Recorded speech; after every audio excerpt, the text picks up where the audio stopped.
Have you ever stopped to think that perhaps the life you're living right now isn't your real life? I'm not talking about science fiction, nor meaningless spiritual musings. I'm talking about that feeling that arises in the middle of the night, when everything is too quiet and the silence weighs on your chest, as if something inside you is trying to scream. What if your dreams weren't just random reflections of the mind, but messages, signs, or even fragments of something you've forgotten? What if the world you know is actually just part of the story? This story begins with Joshua, an ordinary man, living a routine that seemed too normal until everything began to fall apart. Every night, the same dream, the same presence, the same feeling that someone or something wanted to communicate. At first, he thought it was just stress, but it wasn't. The dream was alive. It was trying to wake him. And the more he resisted, the more the universe shoved signs in his face. Objects appeared where they shouldn't be. People he'd never met began to know him by name. Voices echoed as he slept. Until one day, he had no choice. He woke up, but he didn't wake up in the same world, nor in the same version of himself. He woke from an entire life that, until then, he thought was real.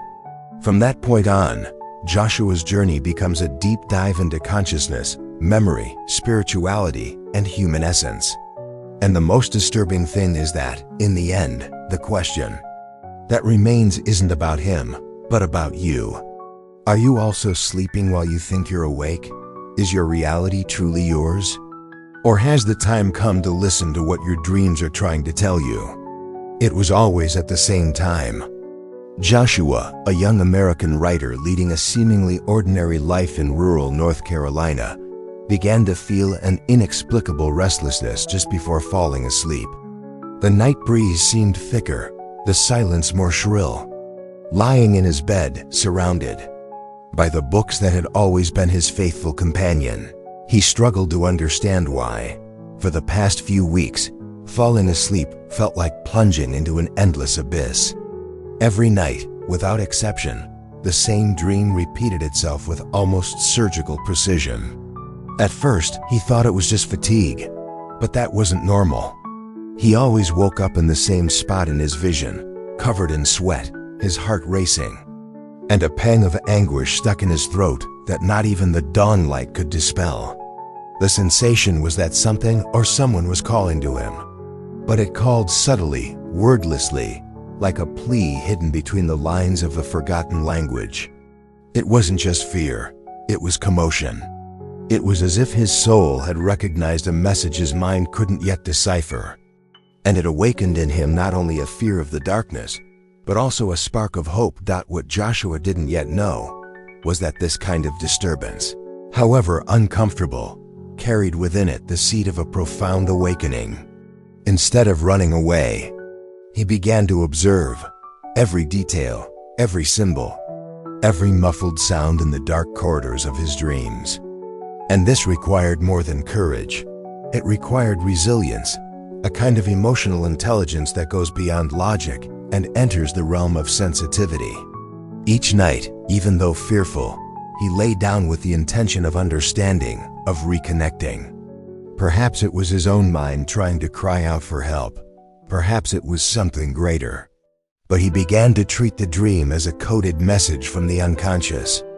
And here comes a practical example that changed the way Joshua viewed the situation. He began writing down every detail of his dream in a notebook. This may seem trivial, but writing, as soon as he wakes up, helps organize his ideas and capture recurring elements. It's as if the paper becomes a lens on the invisible. I even recommend books like Jung's Man and His Symbols or Joseph Murphy's The Power of Your Subconscious. They help us look at dreams with more compassion, wisdom, and above all, understanding of who we are at our deepest levels. Because deep down, dreams are also an adventure, and it was with this new posture that Joshua began to notice something strange. Amidst that nocturnal repetition, there were small variations. Symbolic elements, like a broken ladder or a child with sad eyes, appeared in distinct forms. It was as if the pieces of an emotional puzzle were being carefully laid out night after night. And behind it all, there was a feeling difficult to name, but one that carried with it remnants of love, of ancient affection, as if there were an attempt at reconciliation between his soul and a past he hadn't even known existed. The sensation was of being faced with something greater than himself, a veiled call that demanded not only sensitivity, but also humility and generosity with his own limitations. Joshua was no longer just a man trying to sleep peacefully. He was a seeker, a silent navigator amid the chaos of the subconscious. The power of self-kindness began to guide him on each night's journey. Because, after all, when the universe begins to speak to us in our dreams, it takes courage to listen. And even more so to accept what we hear, because sometimes the answer lies exactly where we most fear to look. The first time Joshua noticed an element of the dream in the real world was one cloudy morning, while walking down the main street of the small town of Asheville. He stopped in front of an antique shop he'd never noticed before, and there, among the dusty glass of the window, was the same wall clock that appeared in his dreams. Old, with crooked hands and a crack in the glass forming the exact outline of a teardrop. That made him take a step back. His heart raced, and a wave of fear and curiosity washed over him. It wasn't a coincidence. It was shock. And more than that, it was as if the dream had taken a step forward, crossing the fine line between the imaginary and the concrete. Understanding and astonishment mingled. From that moment on, he began to pay more attention to the details around him. Dreams were seeping into the waking world. It was as if reality was slowly being redrawn by an invisible hand, with strokes only he could see. In the following days, other signs emerged. A white-haired woman, whom he often saw sitting on a park bench in his dreams, appeared in the grocery line. The same outfit, the same turquoise necklace with a crescent moon pendant. She looked at him briefly but meaningfully, as if recognizing a familiar soul from another life. Joshua felt a chill. It was impossible not to connect the dots. It wasn't just a projection of the mind. It was something more. And that something seemed to want to be seen, to be understood. And once again, life taught him about emotional intelligence. Because in moments like these, the urge to ignore, to rationalize everything as a figment of the imagination, is strong. But it was thanks to his perseverance that he resisted. He knew the solution wasn't to run away, but to dive deeper. It was in this context that he began talking to people around him about coincidences and déjà vu, and heard similar stories, which made him feel less alone. Collaborating with others, even in informal conversations, brought him a new layer of understanding and empathy.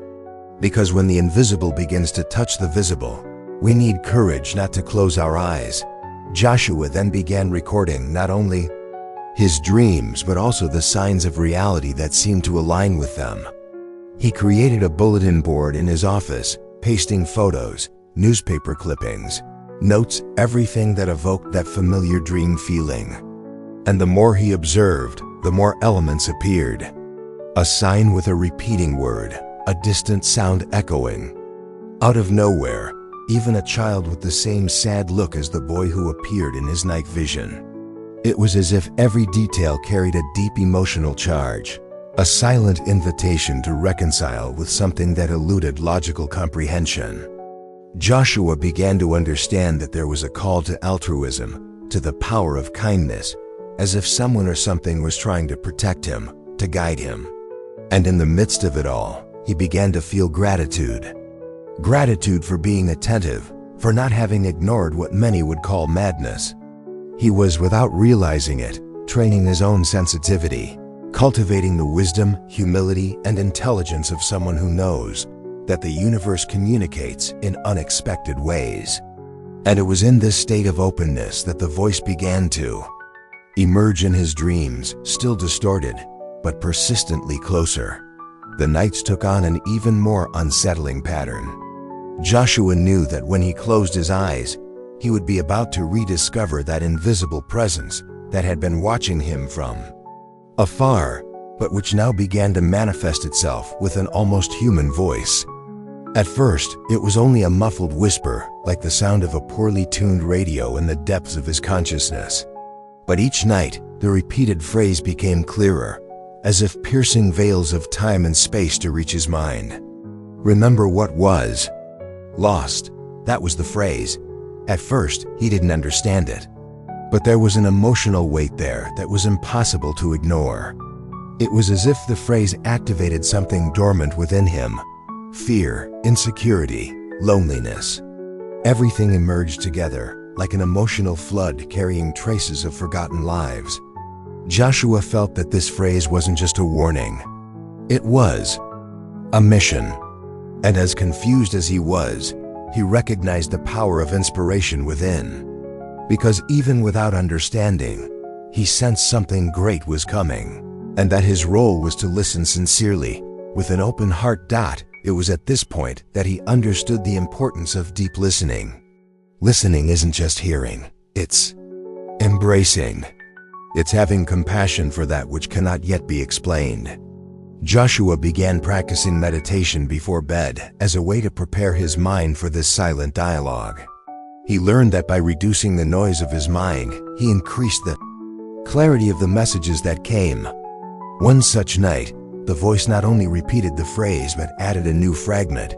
"You promised you would return." It provoked such intense emotion that he woke with tears in his eyes. Doubt about his own identity began to creep in. Who was he? Before he was Joshua? Had he made a promise in another existence? The concept of past lives, which had previously seemed too mystical, now made visceral sense. And instead of giving in to skepticism, he chose to seek answers. He began studying regression accounts, reading works like Brian Weiss's Many Lives, Many Masters, and seeking guidance from holistic therapists. It wasn't just curiosity.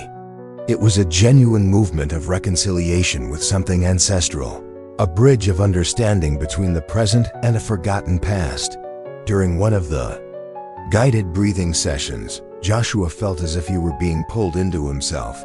It wasn't a common trance. It was a dive. And in that dive, he saw flashes. A burning house, a screaming child, a hooded figure watching from afar. All of this accompanied by the same phrase, now spoken with clarity and pain. Remember what was lost. That image stuck in his mind, as if his subconscious was trying to tell him he carried unhealed wounds from another journey. The frightening thing was that the voice seemed to care for him. It wasn't a threat, it was a cry for help. And that demanded empathy. It demanded honesty and courage to face the unknown. Joshua knew he was only at the beginning of a spiritual and emotional journey, where intelligence and sensitivity needed to walk hand in hand. Every detail carried a new weight. The voice, growing ever closer, summoned him to something that transcended his current understanding. It was as if each night, someone was crossing worlds to remind him of who he truly was. And just when he thought he had reached the edge of reality, something even stranger began to happen in front of the mirror. On one of his most intense nights yet, Joshua found himself walking down a long, dark corridor, where each step echoed like a whisper of time. At the end of the corridor was a half-open door, from which a cold light escaped, flickering like a memory that resists oblivion. Crossing the threshold, he entered a room empty except for an antique mirror propped against the wall. And it was there that the shock occurred. As he approached the mirror, he didn't see himself. Or rather, he saw himself, but not as he knew himself. The reflection was of an older man, his face marked by deep scars, eyes heavy as if bearing the weight of 1,000 silent wars, and a firm but exhausted posture. Joshua recoiled, confused. The feeling was one of fear, but also of strange familiarity. It was as if that version of himself were real, more real than the image he saw every day when brushing his teeth. And in that moment, something new arose. Doubt. Who was he really? The reflected figure didn't move in sync with him. It was as if it had a consciousness of its own, as if it observed with empathy, but also with a deep pain in its gaze. Joshua felt a kind of visceral connection with that other self. And it was there that an uncomfortable hypothesis began to emerge. What if that version were himself, from another timeline, or from another life? It required not only imagination, but emotional intelligence to process the idea that identity is not fixed, and that perhaps we carry within us countless versions of who we once were, who we might become. He remembered conversations with his grandmother when he was still a child, about reincarnation and intertwined destinies. At the time, he laughed. Now, however, he longed to hear those stories again, with more attention, more respect. It was as if each scar in the reflection told a story of overcoming, of struggles for love, of courageous decisions, of losses that shaped his soul. Joshua felt that dark days, rather than condemning him, embraced him. There was forgiveness there.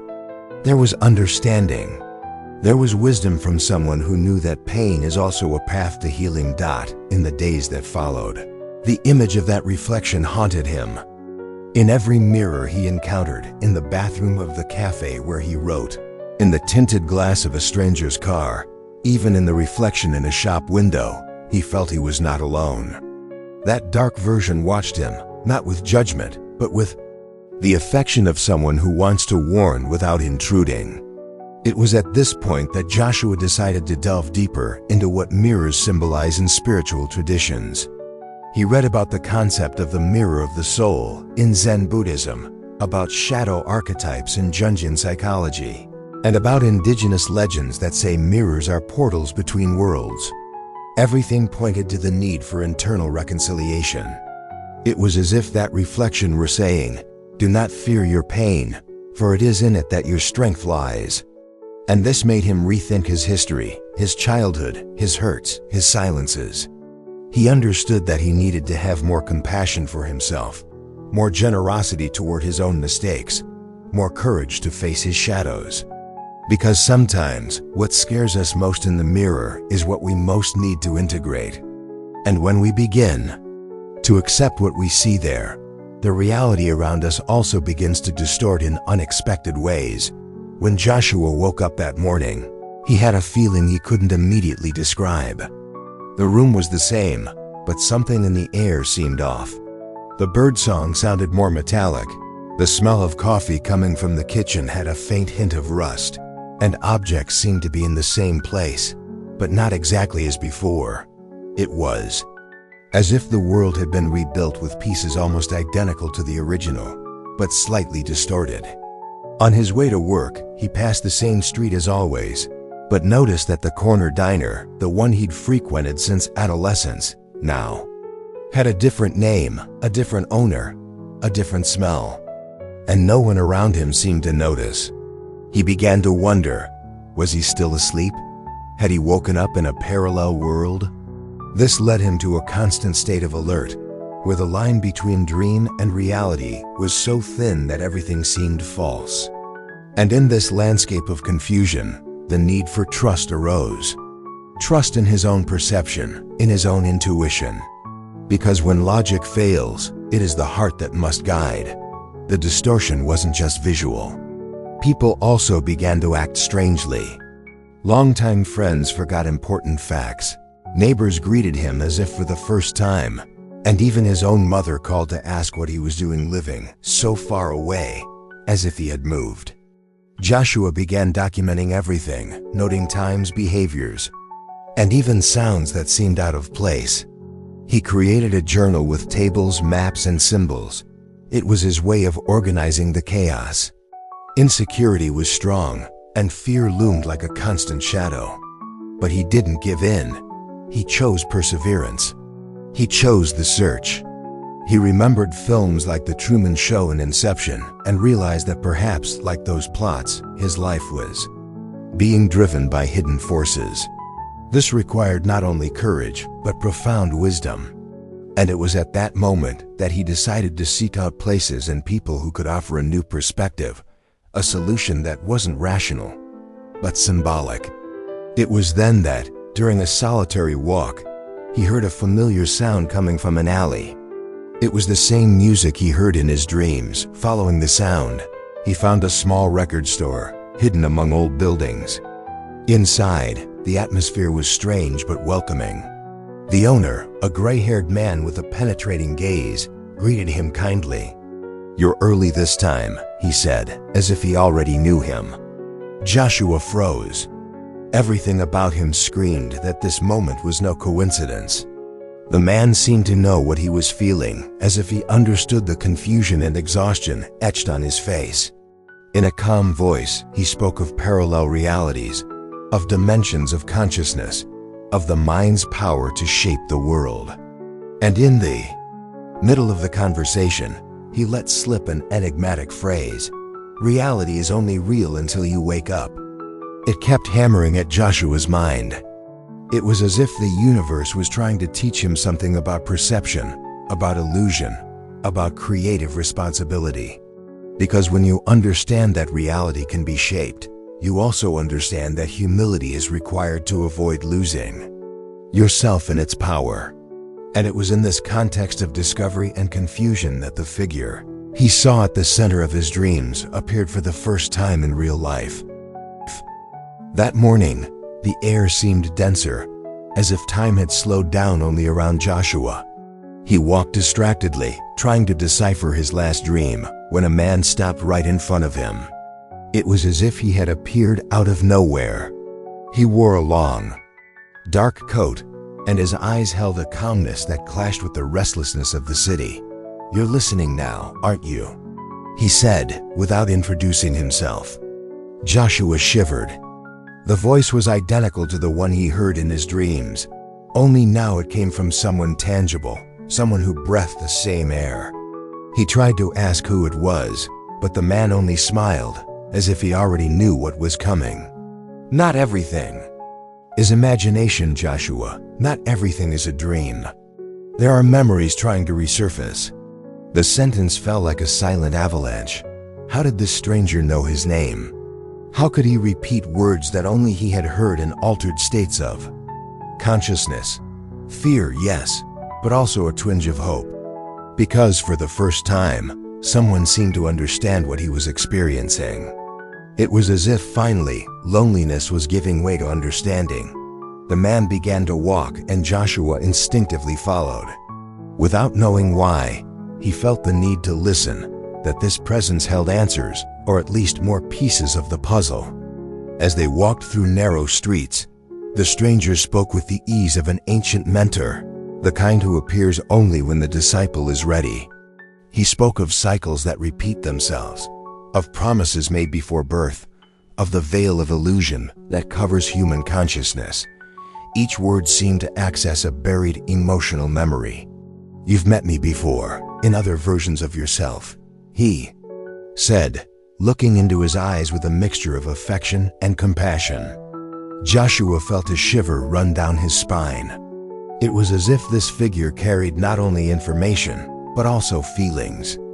There was respect, wisdom, a quiet power. And the strangest thing, Joshua felt trust. An inexplicable, almost childlike trust. Like when a child holds the hand of a stranger and knows they are safe. Perhaps that was what he was missing. Not proof, but connection. And there, in the heart of a city that now seemed like a setting from another world, he heard once again, "It's almost time to cross." Joshua then asked sincerely if it was all real or if he was going crazy. The man stopped, lightly touched his shoulder, and responded with a phrase that sounded like an oracle. "You're remembering, not going crazy." And in that moment, everything became even clearer. Those feelings of déjà vu, the distortion of reality, the dreamlike elements materializing ... Nothing was accidental. It was a process, a journey, and Joshua was at the center of it. Humbly, he listened to the rest of the conversation. The stranger spoke of choices made outside of time, of intertwined paths, of portals that open only when the heart is ready. That was when he mentioned, almost casually, A door-locked, dark wood with a carved symbol that often appeared in Joshua's dreams. His blood ran cold. The stranger then said, "You will see this door. And when you see it, you will know what to do." And he disappeared into the crowd as if he were part of the wind. Joshua stood there, motionless, sensing something big approaching, something that could not be avoided. And deep down, he already knew where that door was. It was late afternoon when Joshua, on an inexplicable impulse, decided to walk to an old industrial neighborhood in the city. There was something about that area that drew him. The abandoned warehouses, the faded graffiti, and the silences accumulated in the alleys seemed to hold traces of a hidden truth. As he explored an old building, its facade barely withstanding the passage of time, he felt a shiver run down his spine. A familiar smell of damp wood and rust enveloped him, the same aroma he often smelled in his dreams. His heart raced. He descended the broken basement stairs, where the darkness seemed to swallow the air. And then, there it was, the door. Exactly like the one he saw every night. Locked, imposing, carved in dark wood, with a symbol he never knew how to name, but which he recognized in his heart. It was pure commotion. Reality and dream colliding at the exact same point. Joshua knelt, unsure why. It was like standing before something sacred, ancient, an artifact from another existence. Fear mingled with reverence. There, in that basement, forgotten by the world, he understood that he had crossed the threshold of possibility. No matter how hard he tried to rationalize, nothing made sense within the framework of what he had learned in school, in life, in conventional science. That door didn't belong there. And yet, at the same time, it seemed to belong more than anything else. It was as if it had been waiting for him. Joshua reached out, and as he touched the doorknob, he felt a jolt of energy surge through his body. It wasn't ordinary electricity. It was something spiritual, a living vibration, as if the wood pulsated beneath his fingers. He tried to open it, but it was locked. It was then that he remembered the stranger's words. "When you see it, you'll know what to do." There was no visible key. There was no conventional lock. And deep down, Joshua knew the key wasn't in his pocket, but within himself. Emotional intelligence, faith, perseverance, overcoming. Perhaps it took more than willpower. Perhaps a symbolic gesture was needed, an act of complete trust. So he closed his eyes and spoke, his voice breaking. "I am ready." He heard no answer, but he felt it, and that was enough. Because some doors don't open with force, but with surrender. In the following days, the image of the door wouldn't leave his mind.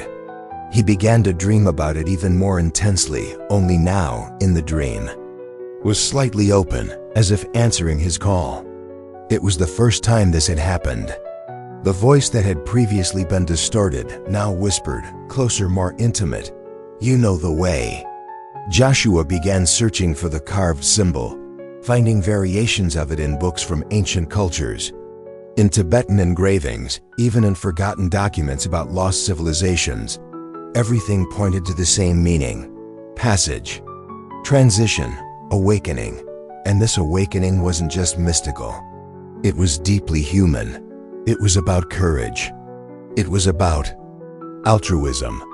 It was about reclaiming parts of himself that had been exiled by routine, pain, and external expectations. Each step he took toward this understanding was accompanied by an increase in sensitivity, empathy, and trust in the invisible. Joshua was rebuilding himself, and he knew deep down that when he walked through that door, in his dreams or in life, nothing would be the same. But this wasn't the end. It was just the beginning of the real journey. That night, Joshua fell asleep with a different feeling. There was no fear, no anxiety. There was a kind of calm acceptance, like someone surrendering not out of surrender, but out of wisdom. The dream began as always, the dark hallway, the muffled sound of footsteps in the distance, the invisible presence watching him with affection and patience. But this time, the door was wide open, no longer locked, no longer threatening. It was as if by accepting the call, he had finally become worthy of passing through. And without hesitation, he entered. On the other side, a landscape the eyes could not accurately describe. It was not a physical place. It was a state of consciousness, a field of emotional vibration where everything he felt took shape. There, Joshua saw memories he didn't remember experiencing, faces that provoked immediate emotion, words spoken in forgotten languages but understood with the heart. It was there that the cycle began to break. He was no longer just a man searching for answers. He was part of the answer. He woke with his body light, but something in the air was different. The world seemed subtly altered. The colors were more saturated, the sounds clearer, as if he were using his senses to their full potential for the first time. But the strangeness lay in the details. The living room clock was running backward. The photo on the shelf showed a faux version of himself in clothes he'd never worn. And when he opened his phone, his contacts were empty, as if no one knew him. Joshua sat on the edge of the bed and took a deep breath. It wasn't a mistake. He had crossed over, but he hadn't woken up in the same world. It was similar, yes, but not the same. It was a parallel version, perhaps an alternate reality where small details told different truths. And curiously, he felt peace. Peace because he understood he was where he needed to be. Even with the fear, the insecurity, the momentary loneliness. The wisdom he had acquired gave him structure. Hope now was stronger than panic. Empathy for himself and everyone around him grew. It was as if by breaking the cycle, he had been given the chance to rebuild himself. Exploring this new reality was like walking in a lucid dream. Joshua noticed that the encounters seemed orchestrated. People he'd never seen before greeted him by name. Others acted as if they'd known each other for years. A child on the street called him guardian. A woman handed him a letter with his name handwritten on it, containing only one sentence: "You kept your promise." It paralyzed him. Was this the purpose of the journey? Had he closed a cycle that had been repeating itself for centuries? With each new interaction, he felt the impact of his awakening. The energy around him had shifted. He had become a channel of reconciliation, of healing, of truth. A catalyst for transformation. And all of this came from within. There were no formulas, only a willingness to feel deeply. Joshua now understood the power of kindness, generosity, forgiveness, and humanity. Reality had unfolded before him, but there was more. Because even in this new world, even with the pieces seemingly in place, something still whispered in his dreams. A whisper that said, "There is still more to remember." In the days following his journey, Joshua began to feel it. Rare clarity, as if each thought already had its deeper meaning. There were no more distractions. Dreams, though still present, now carried a new tone, no longer enigmatic nightmares, but gentle memories, like fragments of an old film that suddenly began to make sense. In one such vision, he found himself sitting under a centuries-old fig tree next to an elderly man with the same face he saw in the mirror during his dreams. Only this time, the man wasn't frightening. He was serene, wise, and there, amidst calm words and silent gazes, Joshua understood.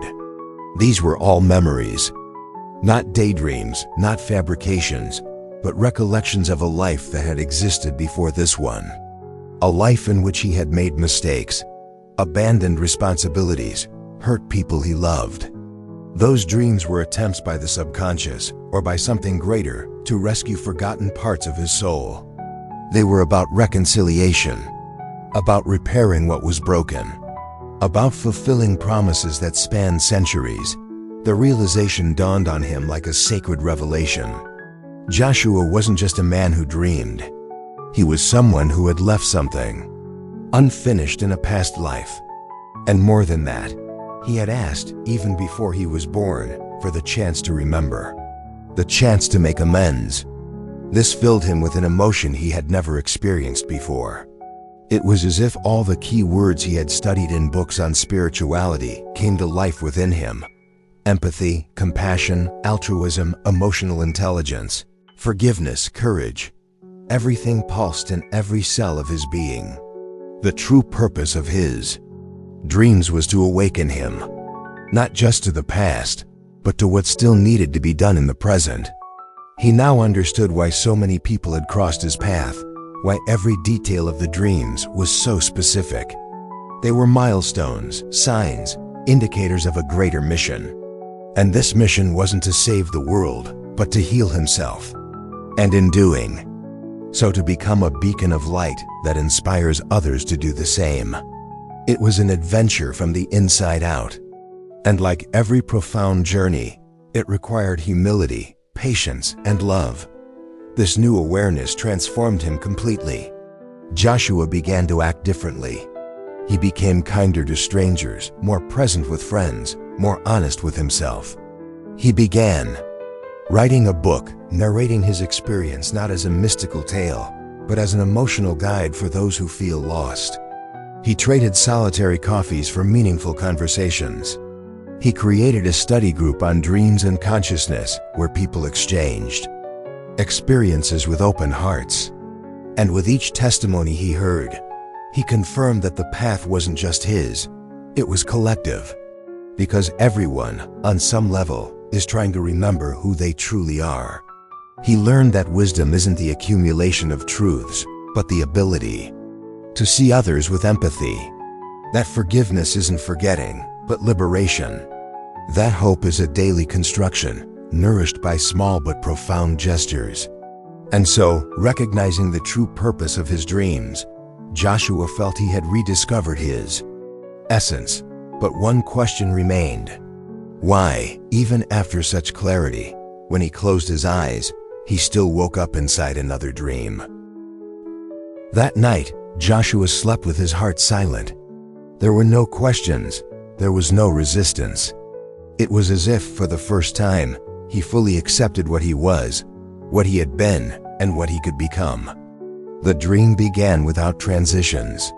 He was already in the middle of it, surrounded by a field of pulsating white light that didn't hurt his eyes but warmed his chest. Around him, familiar voices, though faceless, recited phrases of wisdom, like echoes of ancient consciousness. You are ready. And then a figure approached. It was himself, in his most complete, balanced, reconciled form. A complete Joshua, unmarked by pain, but with the depth that only true pain teaches. When the two faced each other, there was no shock, no surprise. There was gratitude, as if they both knew this encounter was written. And in that instant, the two Joshuas, the one before and the one now, fused together. Not as a mystical vision, but as a return to wholeness. It was the end of separation, the end of escape, and the beginning of full humanity. Joshua awoke with calm breathing and teary eyes. But there was something different, something no other awakening had brought. The morning light seemed clearer, the sounds more harmonious. But what shocked him most was the realization that now everything around him was familiar and at the same time new. He didn't recognize the furniture nor the neighborhood. There were no cell phones, no clocks, only silence and presence. Looking out the window, he saw people walking, smiling, hugging, talking as if they were old friends. It was as if he were in a world where time was unhurried, where pain didn't need to be hidden, and where love flowed as a natural part of existence. He had awakened. But not just from sleep. He had awakened from illusion. The life he knew, the rush, the doubts, the repetitive cycles, was just a stage, a fragment. The true dream was what he called reality. And true reality was this new state, where everything made sense because everything was accepted. Joshua cried, not with sadness, but with relief, with reunion, with wisdom. In the days that followed, he lived with greater ease. He no longer needed to prove anything, nor control what came his way. He realized that consciousness is an ongoing adventure, made of layers, encounters, stumbles, and revelations. He learned to look into people's eyes and see in them a reflection of himself. He learned that compassion transforms any conflict, that affection heals silent wounds, that sincerity dismantles walls erected by centuries of pain. And he understood that there was no end, only successive awakenings. In every simple gesture, like offering kindness to a stranger or listening attentively to someone who just wanted to be seen, he found signs that the world could be different, that hope is built from the initiative to care, that true innovation lies in how we choose to love. And so Joshua began to live, to teach, to write, to inspire. He became a master not by knowing everything, but by allowing himself to feel everything. And even in this new state, as he lay down again, he closed his eyes with a slight smile. Because even the deepest awakening is still just the beginning of a new dream. Now tell me, after all this, will you continue to ignore the signs life has shown you? Will you continue to treat your dreams as mere sounds of sleep?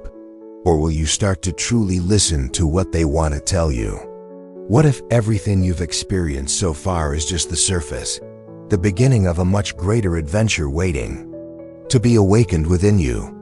The great turning point in Joshua's life happened when he stopped running from his own truth and began to face his fears with courage and emotional intelligence. And you, are you willing to do the same? What's stopping you from looking in the mirror and recognizing that there are fuller, wiser, more loving versions of yourself waiting to emerge? What kind of reality are you accepting out of fear of discovering who you truly are? Are you ready to walk through your own door? If this story resonated with you, if it touched something deep inside, then you've already taken the first step. Now it's up to you to keep awakening. Share in the comments what impacted you most on this journey. Which part of the story resonated most with you? And of course, if you want to continue receiving stories like this, full of inspiration, wisdom, humanity, and purpose, subscribe to the channel and turn on notifications. Here, with each video, we awaken a little more to the life worth living.